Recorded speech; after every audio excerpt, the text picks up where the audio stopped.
asato ma sat agamaya tamaso homaham jyoti gamaya mrityurmam amritam gamaya avir maedhi rudra yate dakshinam mukha namaham panityam. Om. Lead us from the unreal to the real. Lead us from darkness unto light. Lead us from death to immortality.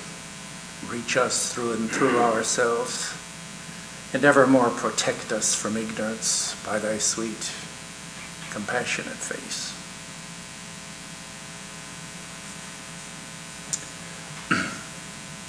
So my subject this morning is the spiritual significance of death.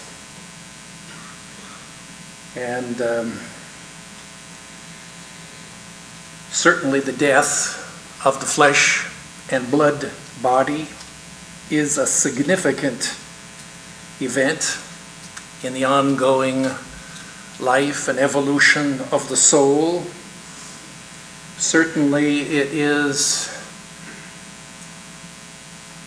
sufficiently important subject that is worthy of our consideration. But it's not a subject of popular discussion. And, well, life and death, we could say, are like two sides of the same coin. You flip the coin over and over, you'd think that you'd be looking at life and death just about the same as death, just as many amount of time as you're looking at the life side. And you'd think that people would be contemplating death, would think about it every day, would consider its implications, and would factor it into every decision, and would live their lives accordingly. But of course that isn't so.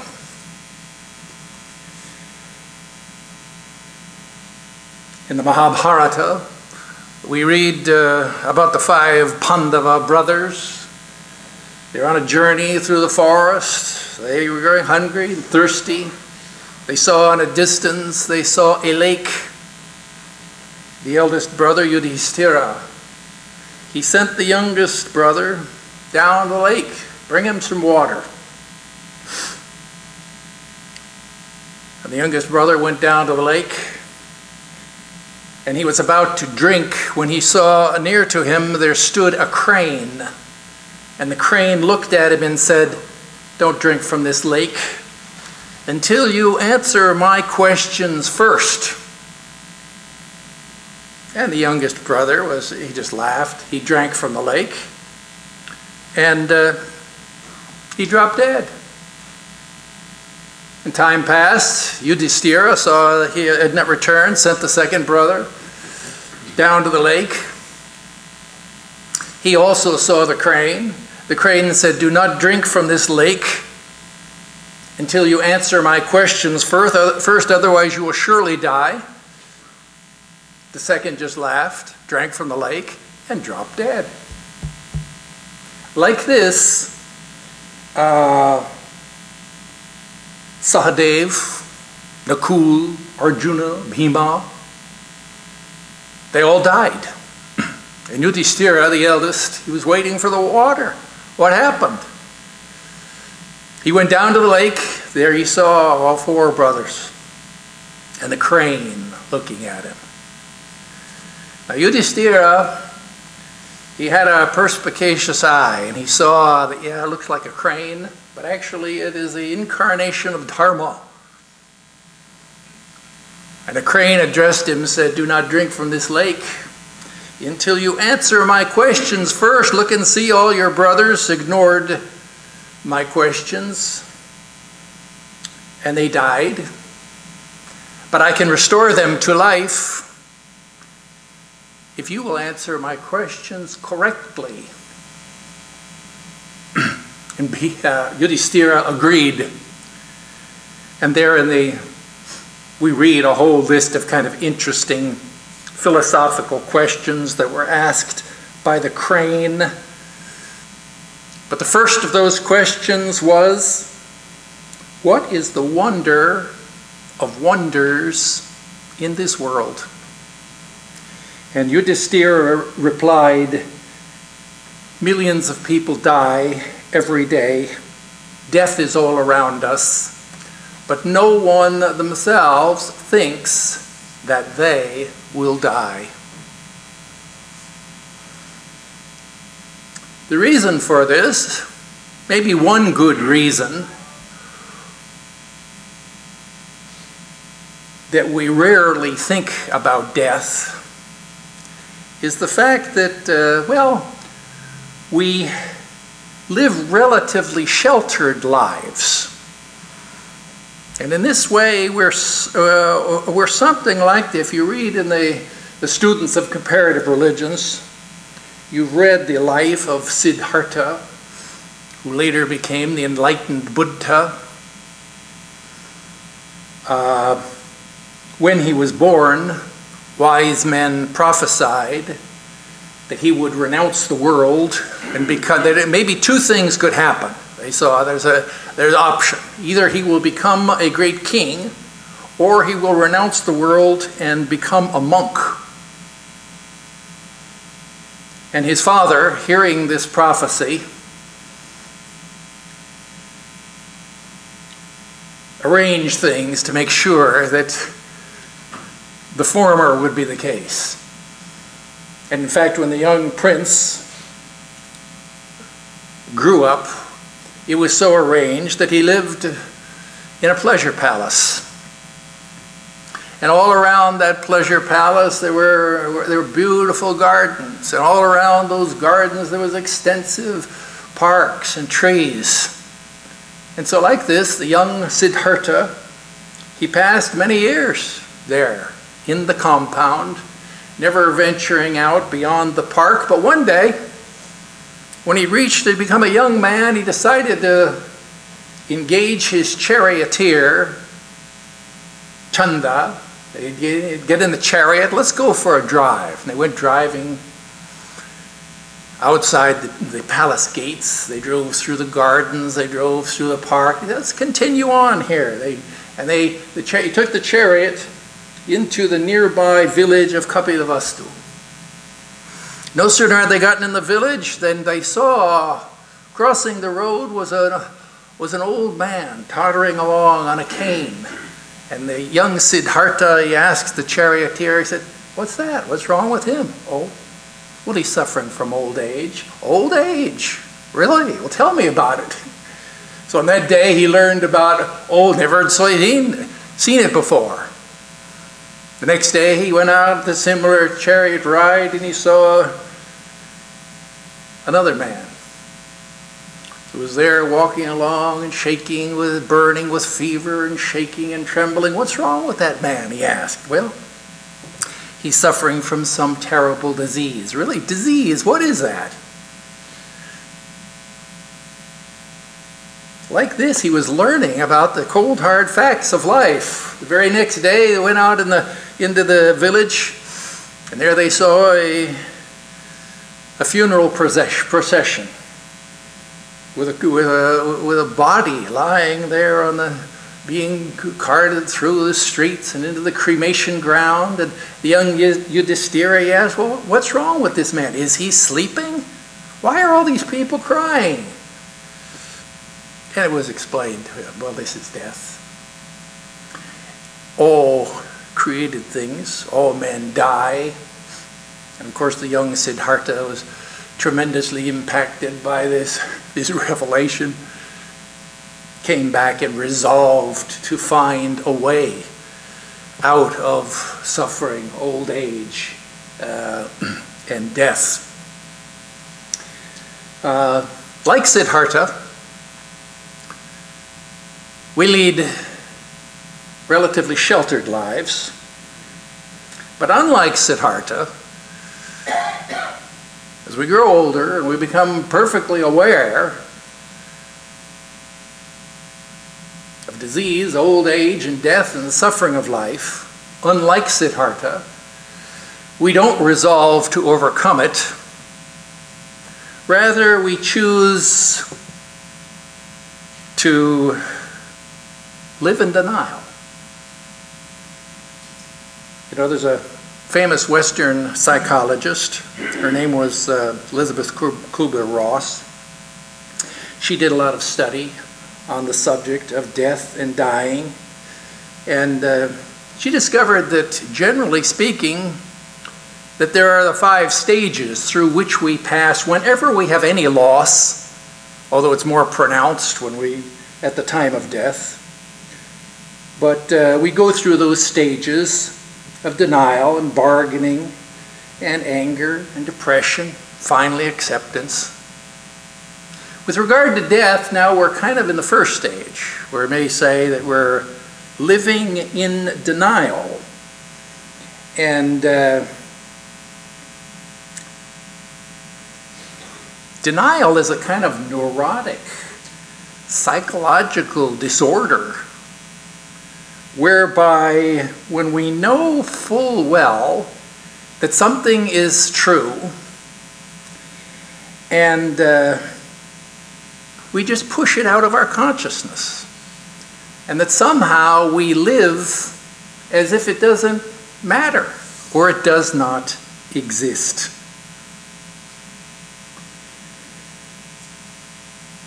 That is, we live in denial.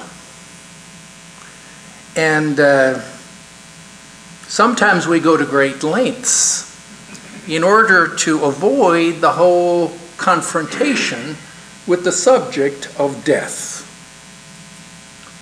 Once upon a time, there was a man who was very clever, and he was like an amateur magician, and he had learned how to reproduce himself in such a way that you couldn't tell the reproduction from the original. And the man knew that the angel of death was coming for him. But he didn't know what to do. And he thought about it, and then he hit upon a plan.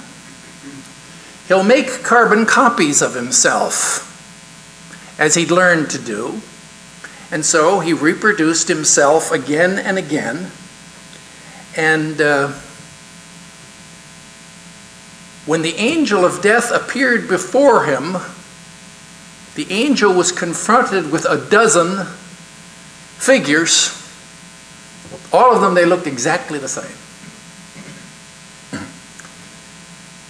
And the angel didn't know what to do. He didn't know who was the real man. And so he didn't take any one of them. Rather, he went back to heaven, and after a consultation with God, he returned again. And there he stood before those 12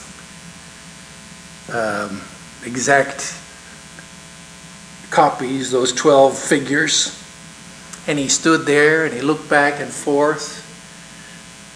And he said, "I'm really amazed. I'm so filled with admiration.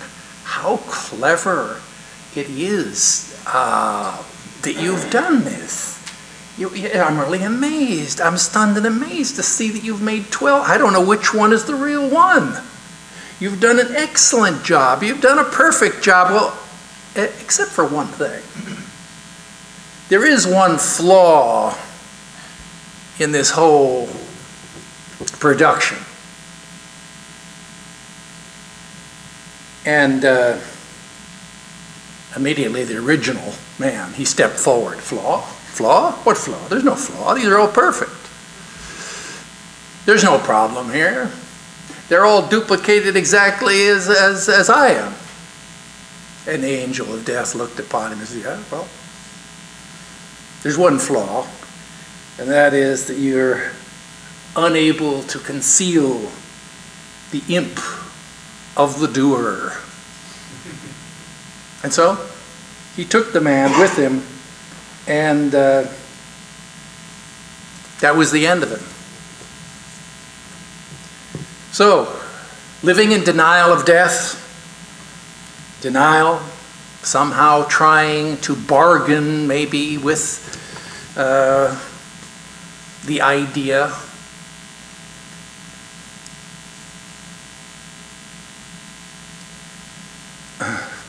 Once upon a time there was a boy who he worked at a mountain brewery. And as his wages, after working there for some time, he got as his wages a barrel, a keg of beer. And he put that keg of beer on his shoulder and he set off to find his fortune. He carried it and he carried it. Finally, it got getting very, very heavy, and he was thinking, this is getting just too heavy. I got to find somebody to drink this with. And it wasn't long before he saw a man coming towards him on the road. And he was an old man. He had a long white beard. He looked very wise. And the boy saw, that's God. And he thought, you know, I don't want to drink with God. God is too high and mighty for us to drink together. So he just looked the other way, passed him by. It wasn't long before he saw another man coming along the road. And this man was a skinny, evil-looking man. Had a long pointed tail.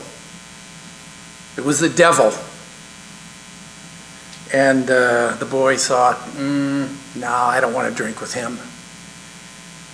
He's too mean. He's too cruel. And so he passed him by. Continued on the road. Soon he saw another man coming along that way. He was all dressed in black. He had a great hooded black cape, carrying a long scythe. And the boy looked closely. Ah, that's Mr. Death. You know, Mr. Death, he's very detached. He's very impartial. Maybe, hey, I can give you a nice guy to drink with. So he went and he asked, would you like to share some drink with this keg of beer? And Mr. Death was so pleased. Nobody liked him. Here the young boy is offering to have a drink with him, and Mr. Death was so happy, so pleased. They sat down. And then he offered the boy a boon. He said, I'm so pleased with you. I really appreciate it. I give you this boon that this keg of beer will never, as how much you pour from the keg, it will never ever be empty. And I'll add something to that. He said, if you give a sip of this beer to anyone who's on their deathbed, who's dying, a little sip of that beer, it will revive them, bring them back to life again. And that's a good boon. Oh, by the way, there's one caveat, said Mr. Death. If you do give the sip of beer to someone, if you see them and they're on their deathbed, you have to look closely, because if I am there, and if I'm standing at the foot of the bed, then you can give them the beer. But if I'm at the head of the bed, then that means I've already claimed them for myself, and you can't give them the beer. So with that qualification, they parted company. The boy went on his way. It wasn't long before he became famous. He healed many people, brought many people who were on their deathbed, just dying, kind of miraculously brought them back to life. Well, so happened that the king of the land, he had a daughter, and the princess, she fell ill, and she got worse and worse. They brought in doctors. Nobody could do anything for her. She got worse and worse, and she was about to breathe her last. The king was frantic. He heard about this boy. And he had the boy brought into the court. He said, please help me. He said, come and bring her in. Brought him into the room, and there she was, lying on her deathbed. The boy walked over. But as he looked, he saw that the Mr. Death was standing at the head of the bed. And so the boy turned around, he came out, and he told the king, he said, I'm so sorry. I've helped many people, but in this case, I can't do anything. There's nothing I can do about this. But the king begged, and he pleaded, and he offered the boy half of his kingdom. And he offered the princess her hand in marriage. And the boy thought, well, that's a pretty good offer. And the princess, she is very beautiful. So he turned around. He went back in the room, and he just stood there watching. And Mr. Death, he'd been there a long time waiting for her to breathe her last. He was kind of dozing off, nodding off, waiting. The boy watched him. Sure enough, he dozed off and began to snooze. And when he did so, the boy quietly went over, turned the bed around. Mr. Death is now at the foot of the bed. He went over, he got his beer, he gave the princess a sip of the beer. She took the sip, it revived her. She got up. She was cured, and everybody was so happy. The king was happy. But Mr. Death was very vexed. He was very annoyed. He was very angry. Told the boy, you have tricked me. And as a result of which you are going to have to die in her place. And the boy said, well, yeah, okay, I will, but let me say the Lord's Prayer first. Death said, oh, all right, say it. And the boy waited. Well, I don't think I'll say it right now. I'll wait for a little while. So like this, time passed. And a lot of time passed. Boy never said that prayer. He thought that he'd tricked death. One night he went to sleep. He slept soundly the whole night. During the night, Mr. Death came in, wrote something on a piece of paper, and posted it at the foot of his bed. And when the boy got up in the morning, he was only half awake, he looked down the foot of the bed, and he just saw this white piece of, what is that paper? Our Father who art in heaven, hallowed be thy name. Thy kingdom come, will be done. Like this, he read all the words on the paper. Then he realized, he realized that he just said the Lord's Prayer. And then he turned to see Mr. Death smiling, standing beside him at the bedside. So, death, fear of death.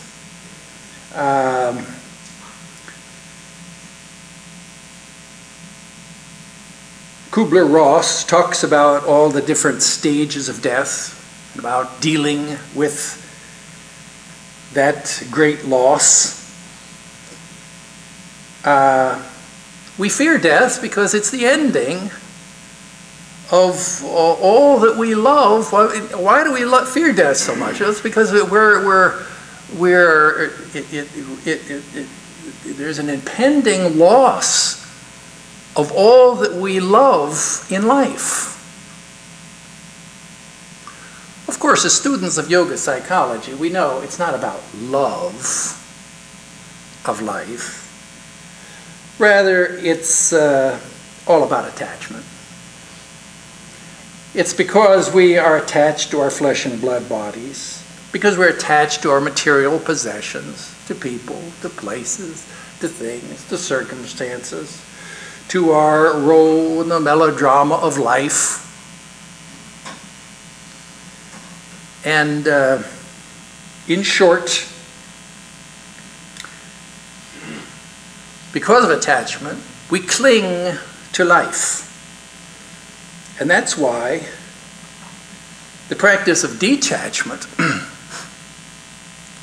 is encouraged in all the different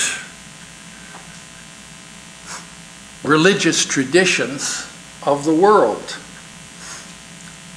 And sometimes it's foisted upon us. We have to practice detachment. I remember we're here in the Hollywood Hills, and one of the disciples of Swami Prabhavananda, who was the founder of this Vedanta society, was a famous writer. His name was Aldous Huxley. He used to live up in the hills not far from here. And on one occasion, it was during the summer months. It was about this time of year. And there was a brush fire. It swept through the Hollywood Hills. And destroyed, burned many houses. His house was among them. His house burned to the ground. And, well, of course, a house can be replaced. A house can be rebuilt. But even though the house was replaceable, the contents were not. Because he had a library of over 4,000 volumes, many of them with annotated dedications from the original author. He had a vast archive of letters from famous writers and famous people all across the world. And he had several important manuscripts which were lost in the fire. And most importantly of all, maybe all of his family memorabilia. All of that was consumed. But later on, in a letter written very soon thereafter, it's kind of interesting to read his letter because he's recounting the event of the fire. And it's interesting to see that he speaks kind of like a student of Vedanta. That is, he has a kind of a philosophical detachment. And which is interesting to see in the wake of such what would ordinarily be considered to be such a terrible loss. And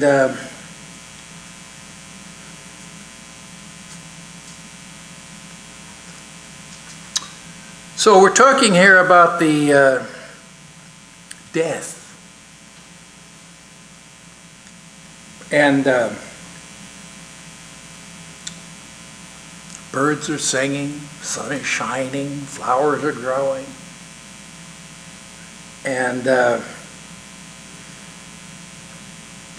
so it seems like a subject that is, I think we ought to leave this subject and get a whole change of perspective. The subject, I entitled my paper this morning, the spiritual significance of death. What is the spiritual significance of death? There isn't any significance. Because we don't die. There is no such thing as death. You are a divine immortal soul. The fundamental teaching of the Vedanta philosophy, there isn't any death. And, well, if you open the Bhagavad Gita, sometimes called the Bible of Hinduism, you open the Bhagavad Gita, you read in the second chapter of the Gita, you can read the essence of the Vedanta philosophy. Forget the whole library of books. You read there in chapter 2 of the Gita, you have the essence, the essential teaching, the foundational teaching of this Vedanta philosophy. And you know how in the Bhagavad Gita is set. It's kind of an allegory. Sri Krishna, the spiritual teacher, is addressing Arjuna, his disciple. They're in a chariot. The chariot is on the battlefield of Kurukshetra, a great battlefield, and it's in the eve before the battle. All of the opposing Kaurava armies, the Pandavas and the Kauravas, many of them are related. So it's on the eve of a battle before a great civil war.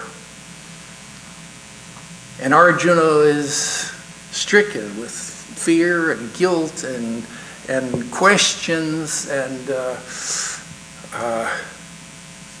as to how to proceed. And then Sri Krishna encourages him by reminding him of the fundamental nature of the soul. The soul, that is the Atman, your true self, is never born. It never dies. It's permanent. It is eternal. It is immortal. Swords cannot cut it. The fire cannot burn it. Water cannot wet it. The wind cannot dry it out. That is the self, the soul. Achedyoyam madahyoyam akledyo shoshevacha nitya sarvagata stanur achaloyam sanatana.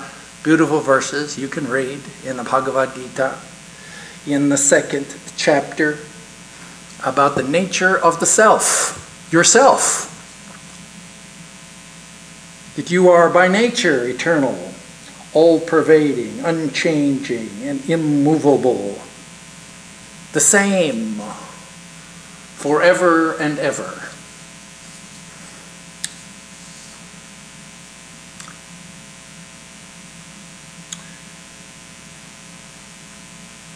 Long ago, there was the emperor of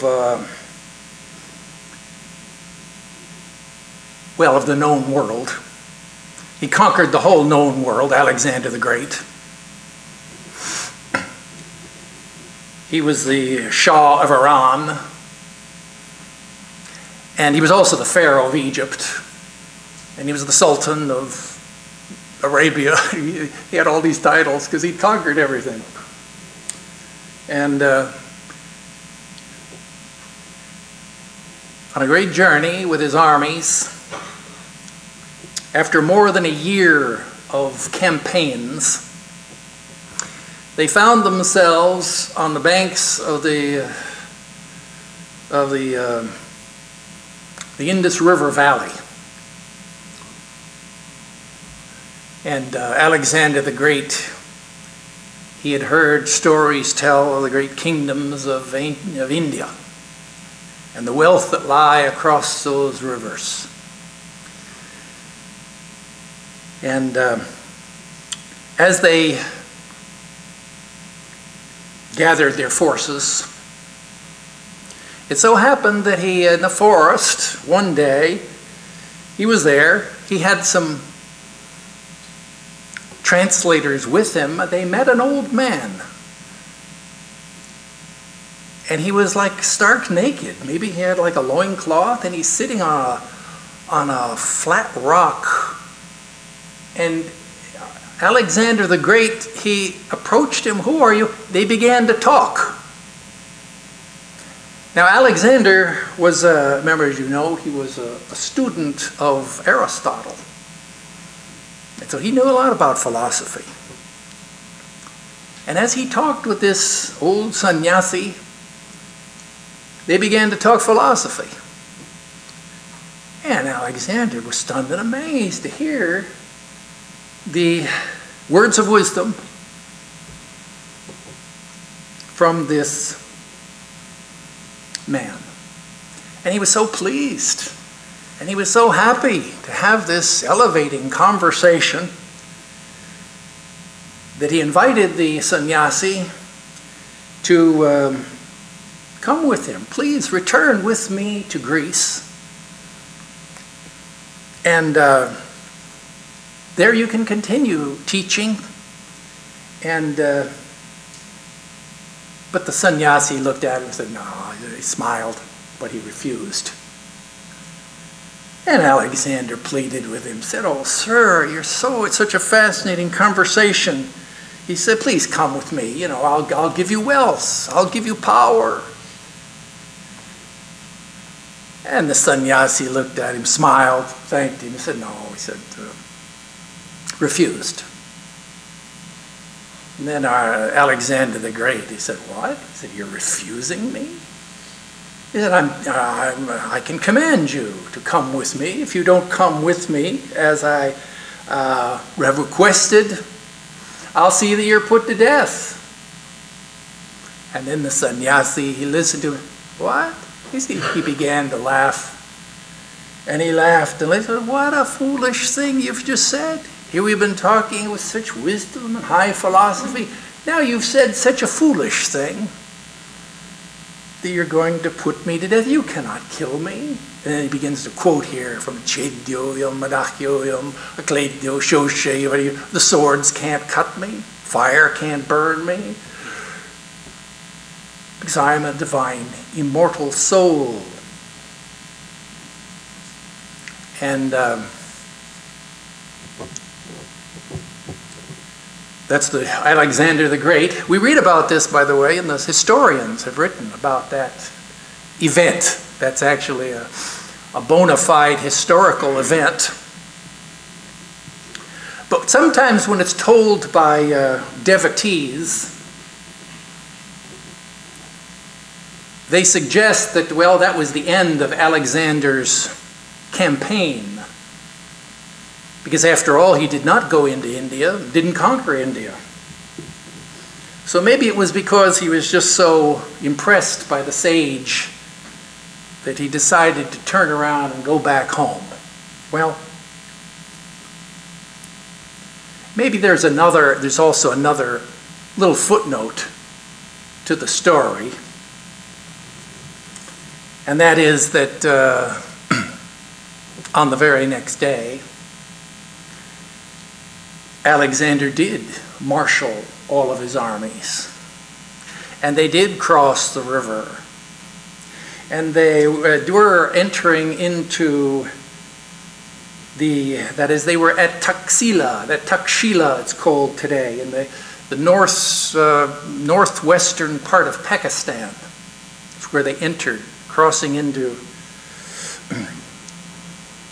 And as they did so, in the very early morning, they felt the trembling of the earth. And the earth began to tremble and tremble and shake and shake. And really, look, there's a great consternation. Hundreds of thousands of soldiers there. What? It's an earthquake. They thought it must be an earthquake. But the quake continued, and the trembling, it became stronger and stronger. And soon they had word from the sentinels. Looking far off, they saw the Maharaja. That is the And they're arrayed with thousands of war elephants coming towards their direction. So the earth, that's why the earth was trembling. Seeing that, Alexander changed his mind. And that was the end of his campaigns, to go to the Eastern world. So, but let's go back to the story about his meeting there with the sannyasi. The sannyasi, and in the Bhagavad Gita, telling us about the importance and the immortality of the soul. We use the word soul, of course, loosely. You see, the English word soul is not good word because there's inherent ambiguity in the word. In Western philosophy, the word soul, of course, means this. The translation of the Greek is the psyche. Psyche is the mind. So it's better to speak here of the body, the mind, the body, the soul, and the spirit. But apart from that, let's just say the immortality of the Atman. That's why good for us to incorporate some Sanskrit words into our vocabulary so we can be more precise.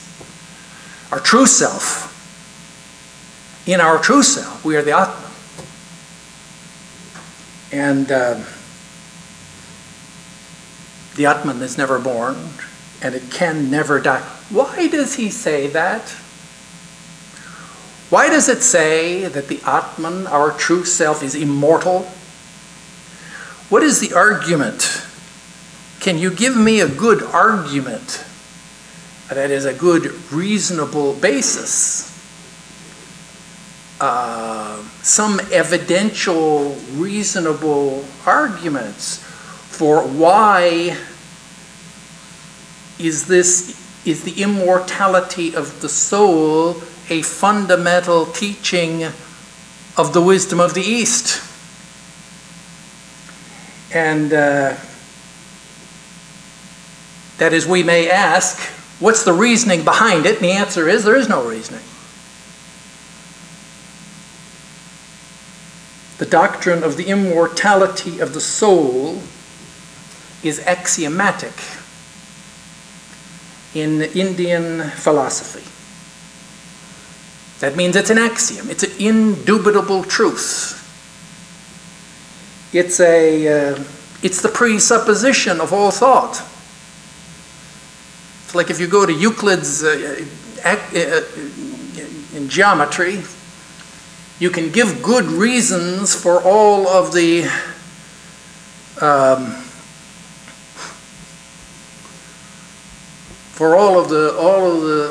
theorems in geometry, because they all refer back to the axioms. But there's no reason for the axioms, because the axioms are self-evident, indubitable truths. What's the shortest distance between two lines? Between 2 points, straight line. Okay. What's your reason? Well, it's obvious. So like that, in Indian philosophy, the immortality of the soul is a fundamental truth. And if we define death as the loss of life, consciousness, and being, if we define death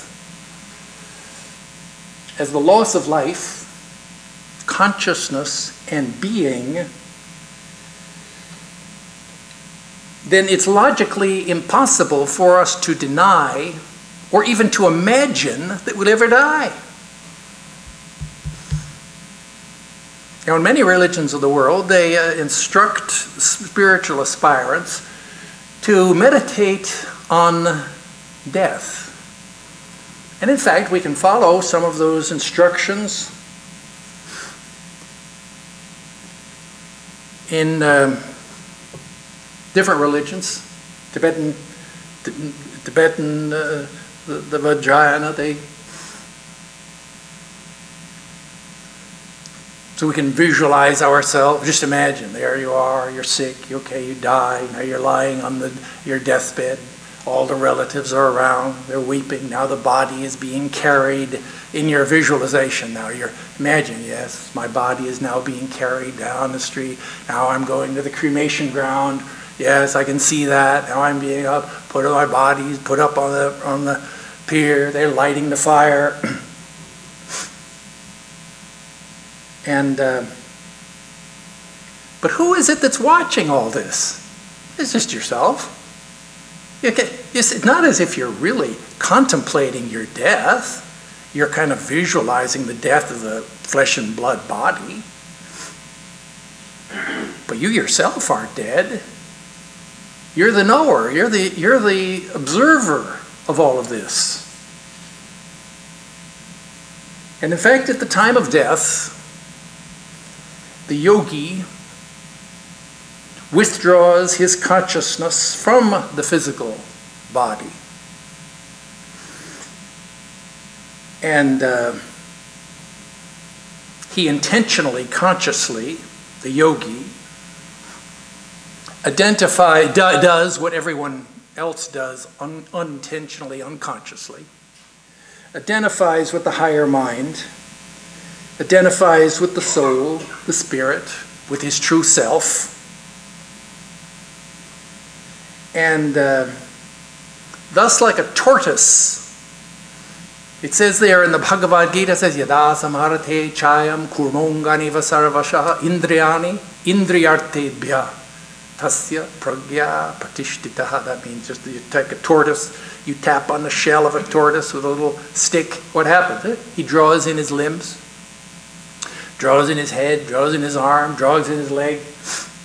Similarly, it is the yogi at the time of death. He withdraws the indriyas from the indriyartas. That means from the objects of the senses. He withdraws his sense powers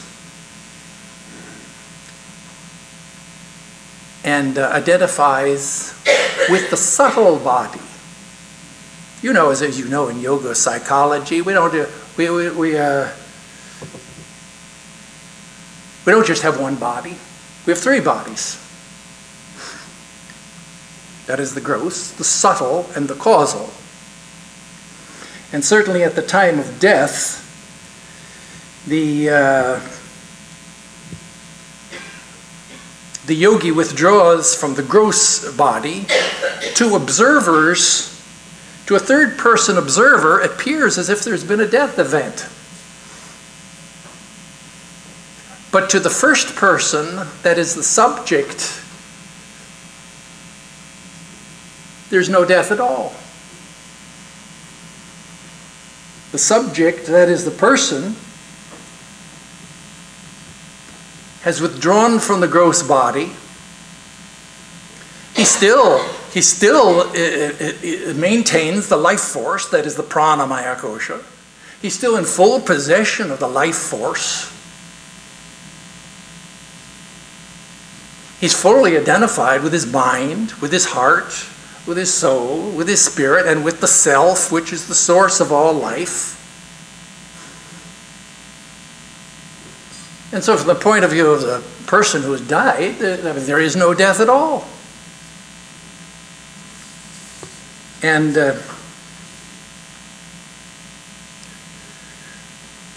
well, it's true that sometimes we suffer the loss of a person that is dear to us,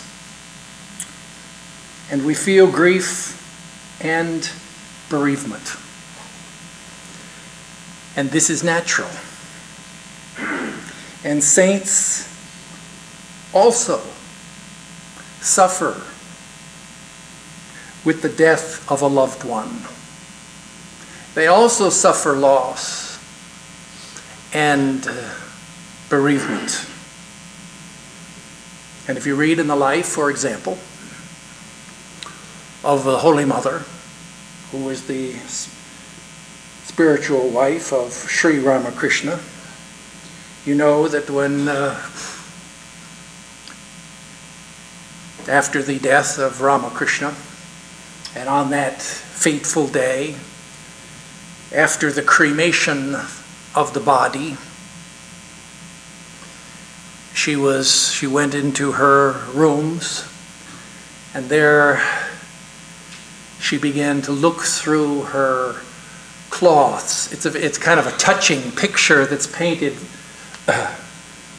by the biographers as she's weeping and she's distraught and she's looking through her cloths, that is through her saris, and for a sari that has a black border, because now as a widow she can't wear just a regular sari with colored border. She only can wear one with a black border.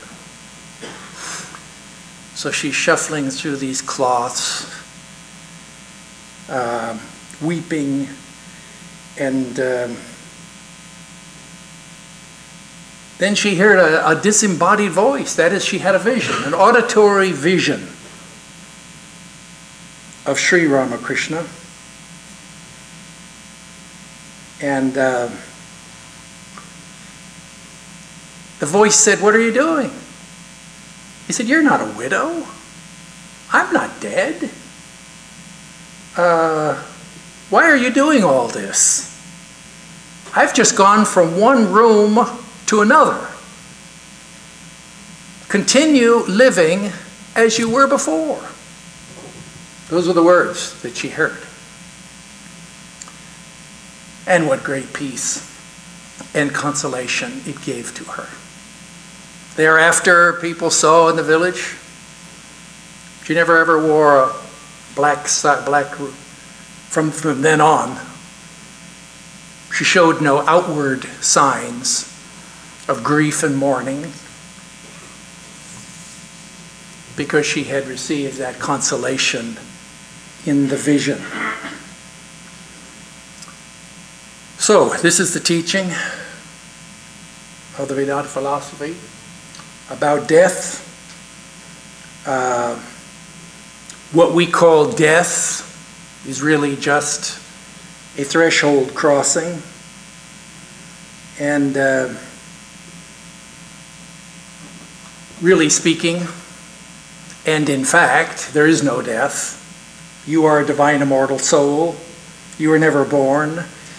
You can never die. You will never cease to be. And whenever someone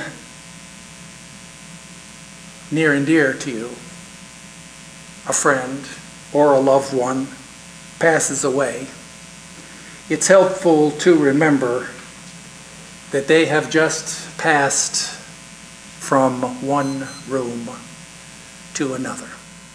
Om Dyo Shantihi Antariksha Shantihi Prithivi Shantihi Apo Shantihi Oshadaya Shantihi Vanaspataya Shantihi Vishwe Deva Shantihi Brahma Shantihi Sarabam Shantihi Shantireva Shantihi Same Shantihi Om Shantihi Shantihi Shantihi.